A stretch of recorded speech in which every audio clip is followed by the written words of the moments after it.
Hello beautiful soul! Welcome back to my channel. This is May Chang from Japan, kabayan. Scorpio, this reading is for you. Tingnan natin ang iyong May 1 to 15. First half. General reading tayo Alam niyo naman siguro ibig sabihin ng general reading.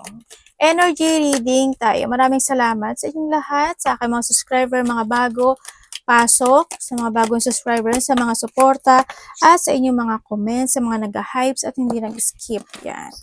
At syempre sa mga nagpa-personal reading, marami ding salamat sa inyo. At sa mga gustong magpa-personal reading, all is in description below how to contact me. Scorpio, isa na lang. Kuha tayo isa. Okay. Unahin na natin to, no? We have the target, a goal-oriented person. Ikaw talaga yung tao na, you know, what is your targeting, no? May mga time lang talaga na siyempre, tao lang, di ba? Lahat naman talaga, hindi lang Scorpio. Minsan may mga pagkakataon na naliligaw o nawawala sa alignment. Ano? Andun yung point na maaring na handun ka sa point na magpo-focus ngayon ikaw sa mga targeting situation mo, no? Pwedeng sa trabaho, sa pag-ipon ng pera, or sa mga ginagawa mo to success, or you need, no? Sa mag-focus at magkaroon ng control and mas habaan pa yung pasensya para mas ma-target mo or makuha mo yung sitwasyon na gugustuhin mo, no, sa iba sa inyo. And syempre meron kang throne, position of authority. Maring nando yung point na babalik ng muli yung dating ikaw, no, or pagbabalik ng magandang sitwasyon sa buhay. Andito rin yung point na baka may mga kakausapin ka na mataas sa'yo, o kaya pag-uusapan ka, o kaya naman sa iba sa inyo is may mataas na tao na magkakaroon ka ng connection sa kanya, makipag-usap, nandun sa point na yon. And when it comes sa iba sa inyo, baka nandun din yung point na mga may business kayo, ganyan. Malaki man o maliit yan sa iba sa inyo, or magkakaroon ng mga leveling up in some aspect of your life. Congratulations sa iba sa inyo. Magkakaroon ng mga peace and harmony, pwede magkakaroon ng mga union, pagkakaisa, or mga, kasi ayan, magaganda yan, oh, di ba? Mga good connection with someone sa iba sa inyo. At may tao, may mga aso ba kayo? O may mga windshield kayo? No? And iba sa inyo is protection from a powerful friend. Pagka sa powerful, syempre bulo lang atin nyo, sorry. Powerful friend, siguro hindi lang siya sa friend kapatid, anak, magulang, karelasyon, kamag-anak, kung sino man yan, maaring nandun yung point na may tao dito na they willing to protect you or ikaw ito sa kanya. No, nandun yung point na yon. And may tao dito na, kasi andito si authority, siguro may tao na gusto niyang i-push ka pataas or baka tutulungan or baka ikaw ito, tutulungan mo siya na umangat or ikaw may taong tutulong sa'yo para umangat. Pwedeng nahandoon sa point na yun, ano, i-vice versa mo na lang. Pero may tao dito na very concerned and very loyal pagdating sa inyo. Scorpio, good fortune is coming. Yan. May mga bagong oportunidad na lalabas o mga possibility to na mag-open, no, sa iyong daanan. Yan, mga new opportunities, possibilities, and path opening up. Depende na. Kasi ito yung makapagbabalik sa'yo sa throne. Pwede rin na yung point na may mga hardship situation ka na naganap o nangyari in the past, and this time you will back from your throne. Babalik yung sigla mo, yung lakas mo, yung tiwala mo, yung sarili mo, nandun sa point na yun, ano, or sa iba sa inyo, mga bago oportunidad na darating sa iba sa inyo. Yan. May mga pagdadaanan of disappointment, kalungkutan, or mga intense sa iba, or hindi pagkakaintindihan, related ang family or relationship. Congratulations when it comes sa iyong good fortune. Tingnan mo, magaganda siya, di ba? Good fortune is coming. Alam mo, kung may mga ganito kayo nakikita, yung mga beetle na, alam mo yun yung kulay green, na may kulay green ang color niya, tapos medyo may gold siya. Huwag niyong papatayin, alagaan niyo, o kaya naman pag kusa na siyang namatay, kasi pag hindi siya nasa labas, kusa siyang mamatay pwede niyo siyang i-keep, tapos yun yung magiging luck niyo. Yun, pag nakakita kayo noon, lucky yun, tapos ilalagay mo siya sa ipapatong mo siya sa asin. Yan, lucky yun, swerte yun. And broken bridge, ang unsuccessful outcome to a problem. Siyempre, yan tulad ng sabi ko, di ba may disappointment. Ano ba yan? Ba't ba tumumbok? Yan, may mga disappointment. Pwede rin may mga pangako na mapapako, ganyan, mga promises na hindi talaga matutupad. Ikaw or someone is connected sa'yo, ganyan. May mga problema na hindi pa sa ngayon. Also, this a delay, sa iba this is a delay. Yan. Pero, ang sinasabi dito, if there's a delay or may mga bagay na hindi pa sa ngayon mo makakamit talaga, is kailangan mo mag-focus to your targeting. You can manage naman dito sa sitwasyon kasi you are in your throne. Ikaw yung magkocontrol ng sarili mo. Ibig sabihin, meron kang sigla or meron kang lakas o may ability ka para mag-success sa buhay. Depende na lang kung paano mo siya gagamitin. Depende na lang kung mag-focus ka to on negativity. Depende na lang kung paano is your controlling, ikaw ang driver ng buhay mo. Kaya kailangan mo talaga na mag-focus at mag-target ka dun sa mga dapat mong targetan to success. Kaso kung hahayaan mo lang na unti-unti ka magiba, bahala ka sa buhay mo. Nasa sayo na yun, di ba? Yun lang yun. Kung magpapadistract ka or magkakaroon ng distraction or mismo ikaw yung nagdi-distract sa sarili mo, alam mo na yung pupuntahan mo. 'Di ba? Nandun lang yung point. Kasi nasa inyo pa rin Siyempre, nasa inyo pa rin yan. Kayo pa rin ang mag-a-action yan kung ano yung tatargetin nyo. And we have the May. May is coming na, di ba? May pala to. Okay. Also, this is changes, May kasi sa changes or meron kang kakilala na birthday is May. Handating yung point when it comes dito is mas magiging maganda yung flow mo this time. Pwedeng nandun nga, tulad ng sabi ko dito, may mga hardship situation na matatapos na sa iba sa inyo or nandoon yung magiging maganda yung flow sa'yo ng May, Mas magiging banayad, mas magiging kalma, mas magiging okay than sa April, March, in the past month or year man yan, pwedeng nandun sa point na yun. Also, this is a changes kasi may mga bulaklak, ano rin to related din siya sa 5 minutes, 5 hours, 5 days, 5 weeks, or 5 months. Kung 5 months niya, siguro handun yung point man, May, June, July, August, September, October, November, pwedeng ganyan. Mga ganun. Or kung weeks yan, bilangin nyo na lang. Pero this also, the changes is coming. Ibig sabihin, andito na yung iyong throne sa buhay. Sorrow over loss. Tandaan nyo palagi is, when it comes to a loss, also panghihinayang kasi ito, pwedeng may nawala. Dun. Pwedeng may marireceive ka lang, di ba? May marireceive ka na may nawala, nakakilala, kamag-anak, ganyan. Also, maraming klase yung ibig sabihin ng loss, loss of trust, loss of hope, loss of connection, loss of someone, loss of pet, basta maraming klase ang loss. Loss of job, loss of money, maraming klase ang loss. May mga lungkot ako na nakikita o makakaramdam ka ng lungkot sa iba sa inyo. Pero syempre, tuloy pa rin naman din ang buhay. So, nakita ko dito. Pwede rin naman na may mga pupuntahan ka about with the ret, sa iba sa inyo. Yun na nakita ko dito. Kaya rin nandito siguro yung harmony and peace. Baka magkakaroon talaga ng mga union sa iba. And meron kang, you need to defend yourself. Sinasabi, parang you can shield yourself. Parang boundaries to, nakita ko dito. This also the boundaries. And andin din yung kailangan mo rin protektahan yung mga dapat protektahan sa sarili mo. Physically, mentally, emotionally, spiritually. Kailangan mo nito. Okay? Ang nakita ko dito. Yon. Basta tatandaan mo, nobody can control you.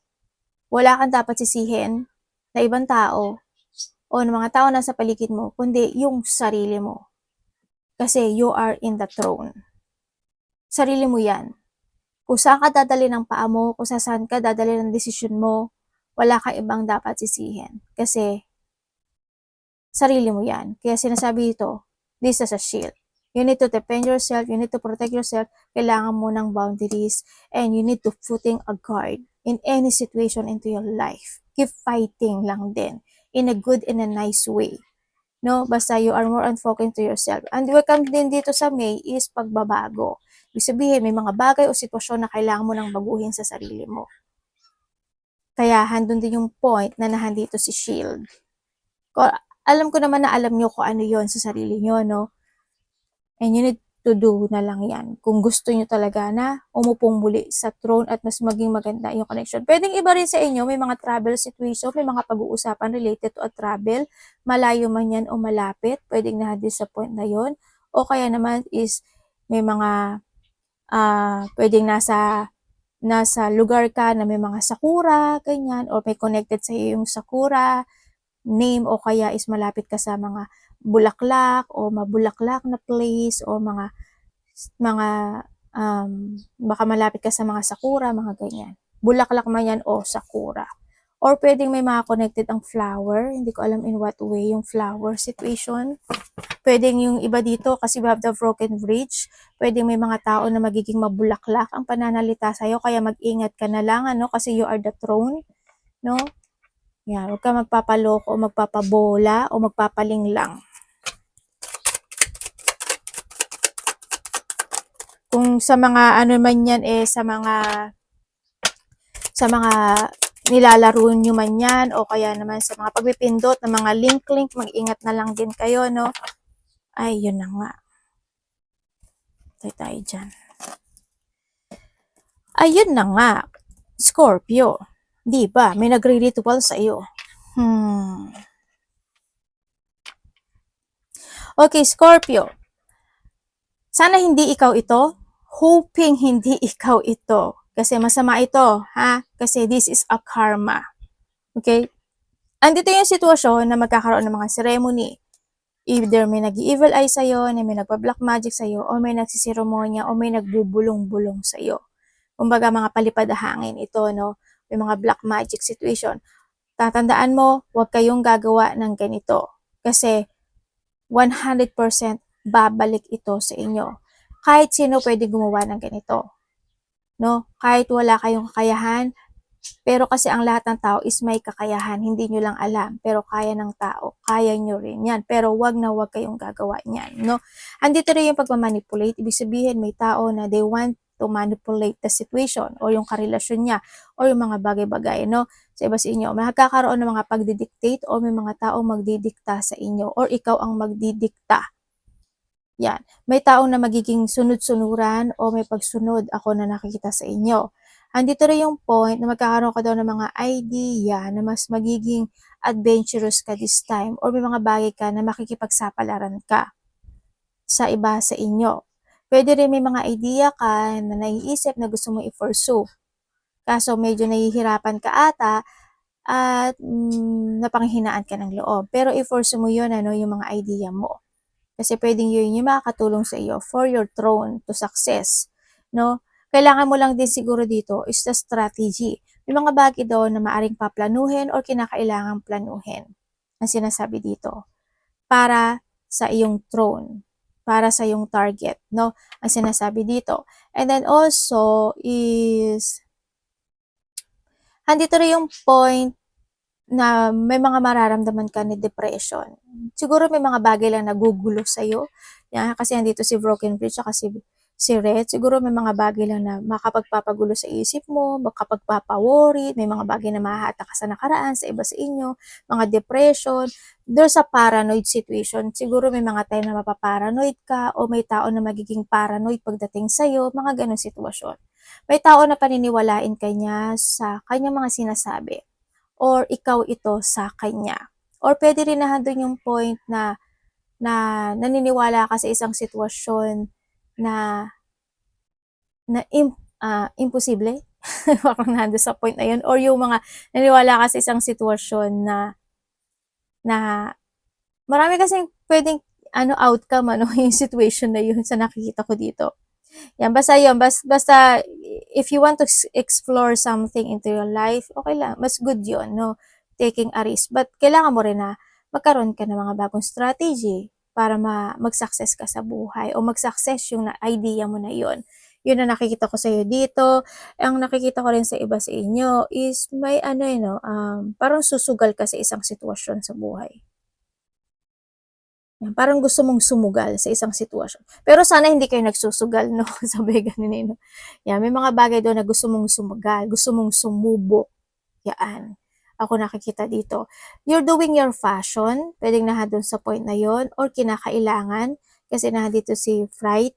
Nandun yung point na kung may mga kailangan na niya na mag-walking, mag-exercise, or ibalik yung inyong energy, or may mga bagay ka doon na you're jumping to your passion eh. Kumbaga doon sa point na yun, Gawin mo yung sa tingin mo na success mo, ikakasaya mo, o ikakaunlad mo, ganyan. Doon sa point na yun. Yung ba naman sa inyo, may mga mapipredict daw kayo na pwede nyong ma, mangyari sa buhay. O sa iba sa inyo is may marunong kayong mag-read ng mind ng tao. Parang meron kayong ability. Yan, may mga yung ability nyo, if ever na meron kayo, gamitin nyo talaga yun sa tama. Huwag ganito, ha? Tandaan nyo, karma is real. Na hindi bale kung sa'yo tatama ito. Paano kung sa kapatid mo, sa anak mo, sa magulang mo, sa karelasyon mo, di ba? Mas masakit yun. Di ba? Basta, as long as maganda yung hangarin nyo, as long as maganda yung pakay nyo, mas magiging maganda as mas maraming blessing na darating sa inyo. Libre naman yung pagiging mabait eh. Alam niyo yun, libre lang ang pagiging mabait. Kaya mas maging mabait kayo and mag-focus na kayo sa target nyo talaga. Kasi the more na itatama nyo yung mga bagay na dapat itama, the more na mas magiging mabait kayo, ganyan. Mas more blessing to come yun. Bliss talaga siya, no? Yan. Congratulations kasi nandito rin kasi this is also the adventure. So, ibig sabihin is the blessing coming. Sa iba sa inyo kasi nandito rin si Throne, si May, si Target, saka si Shield. Congrats sa blessing na darating. Pwedeng may ipapadala sa iyo sa universe para ibigay yung blessing na yon. Kung hindi naman kayo gano'n nakakatulog, kung may mga pinagpupuyatan kayo, night shift kayo, o kaya naman late na kayo natutulog, maagang nagigising, bumawi kayo ng lakas at tulog. Okay? Sa iba sa inyo. Mahilig ba kayo magkape? Ayun na nga. Sabi ko sa inyo eh. Baka makakita ka ng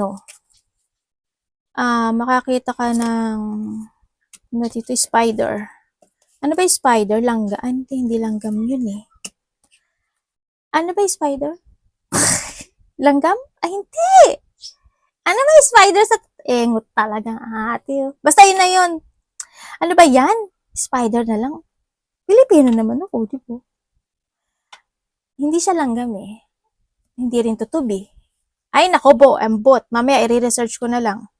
Engot talaga. Okay, meron ka 1, 2, 5, and 6. Sagittarius, Taurus, Leo, and Virgo. Baka maka-connected ka sa kanila or magkakaroon ka ng mga communication or connection sa kanila.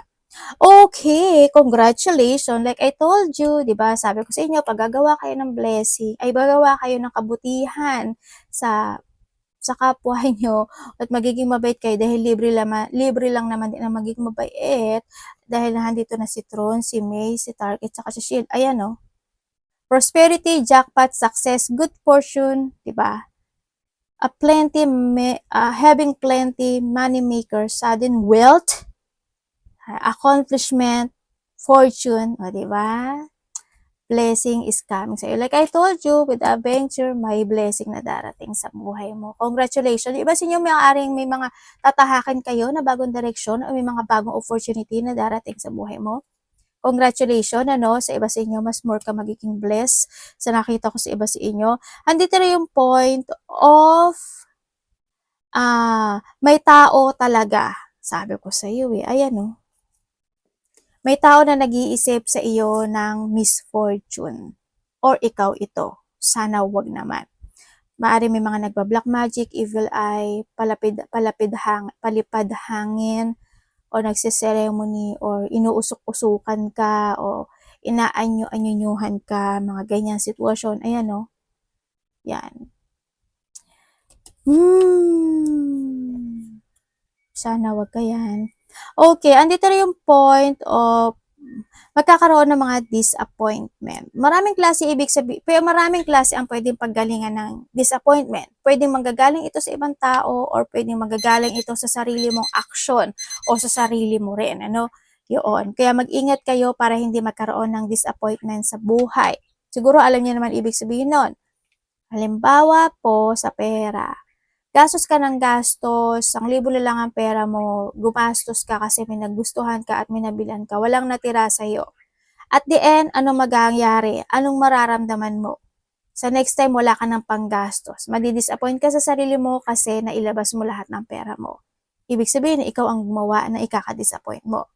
Pwede rin na magkakaroon, kung sa ibang tao naman yun, kung magkakaroon kayo ng mga complex situation, mga pagtatalo o hindi pagkakasunduan, huwag ka na lang maging patolero at patolera kasi pwedeng ika-disappoint mo rin yun.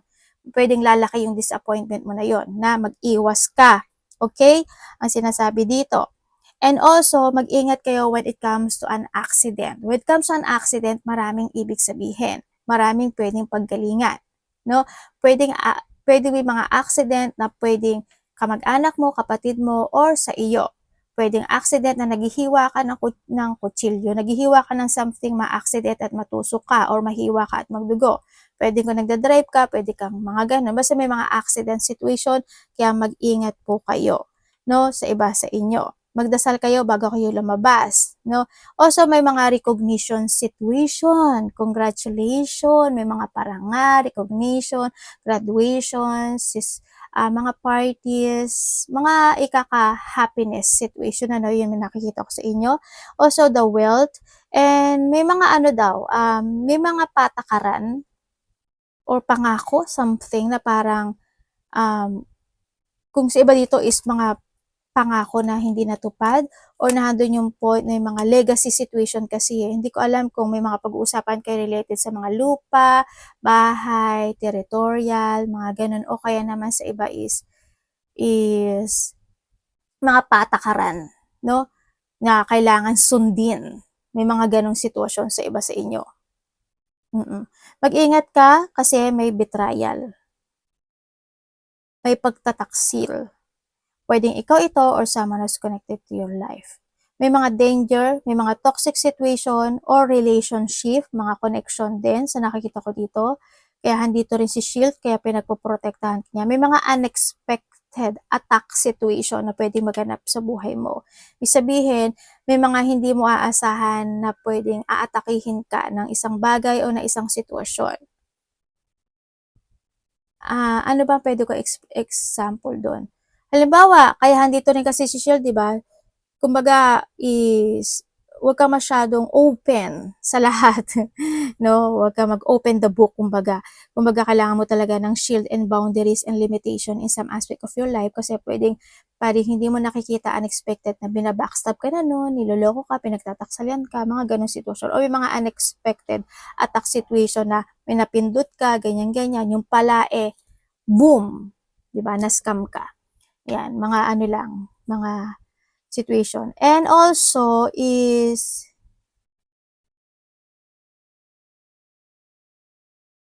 alam mo sa tingin ko merong mga unexpected na nakikita ko na pwedeng mga hindi ko alam kung mawawala siya sa sarili, may mga lagim lagim na sitwasyon o makakita ka ng mga supernatural situation, pwede may mga ganun. Yung parang nakita mo na aninig mo, tapos pagtingin mo uli wala naman, o kaya may mga mararamdaman ka. Mahilig talaga akong manakot. Hello. May mataas ang pride, okay? Ang nakikita ko sa'yo dito, pwedeng ikaw or someone who's connected sa'yo. Magkakaroon ng mga pag-isolate or sa iba sa inyo is may mataas ang ego or someone who's connected sa iyo. May mga sitwasyon na nahahata ka ng nakaraan. May mga trial situation. But still, may mga sitwasyon na ma-overcome mo naman kahit paano. Paghandaan, pwedeng may mga crisis na maganap o mangyari sa buhay. Kaya, bago pa mangyari yon, you need to be prepared. No? Ibig sabihin, may mga bagay na kailangan balikan para, kumbaga, when it comes to a decision making is, kailangan mong pag-isipang maigi para hindi magkaroon ng mali. Huwag kang magiging impulsive. May type, may pupupay anak ko. Yun ang nakikita ko dito ha. Pag-ingat kayo palagi. No? Sa iba sa inyo is may mga bagay daw na kailangan i-fix o actionan or ayusin. Yan ang sinasabi dito. May mga pressure o may mga bagay na pwedeng ma-pressure ka. Bago ka ma-pressure, mag-action ka na para makaiwas ka sa mga bagay na ikaka-pressure mo, ikaka-disappointment mo, ganyan. May mga bagay na kailangan i-change of decision, kailangan mo matuto sa nakaraan, kung mga sitwasyon na kung magkakaroon ng crisis, maghanda na, mga ganyan, 'di ba? Kung sa pera yan, wag maging magastos or something need to prepare din, mga ganong sitwasyon ano. Kaya yun ang nakita ko sa ito. But still, andun yung ano pa rin naman success. Pero yung mga opportunity na darating sa inyo, wag niyong baliwalain. Malaki man o maliit yan, wag niyong baliwalain, ha? Kasi andito si good fortune, si prosperity at jackpot. Try nyo ring tumaya sa nakikita ko dito. Baka iba sa inyo is may pagkawagi. Hindi siya ganun kalaki sa nakikita ko pero may magwawagi. Hindi ko alam in what way pwede magwawagi ka, connected ang family mo, or magwawagi ka sa trabaho mo, magwawagi ka sa idea na naiisip mo, or magwawagi ka kasi yung hardship na pinagdadaanan mo is matatapos na. Maraming klase kasi ang pwedeng paghuhugutan ng iba sa inyo, no? Hindi kayo same pattern ng mangyayari sa buhay. Yun ang nakikita ko dito sa iyo. But still, congrats sa iyong prosperity, jackpot, success, and good fortunes coming. Iba sa inyo, ano kayo, money maker naman talaga kayo Scorpio. Gamitin mo yung talino mo, yung ability mo, yung idea mo. No? Hindi porket sinabi ng kakilala mo, ng kaibigan mo, ganito gawin mo, ganyan-ganyan, mangutang, iwasan nyo yan, no? Kasi, wala, parang, alam mo yung parang pinapalakpas mo yung oportunidad na dumarating sa'yo, ibinibigay mo sa iba. Yun ang pinaka-iiwasan nyo. Okay? Arigato namaste, God bless.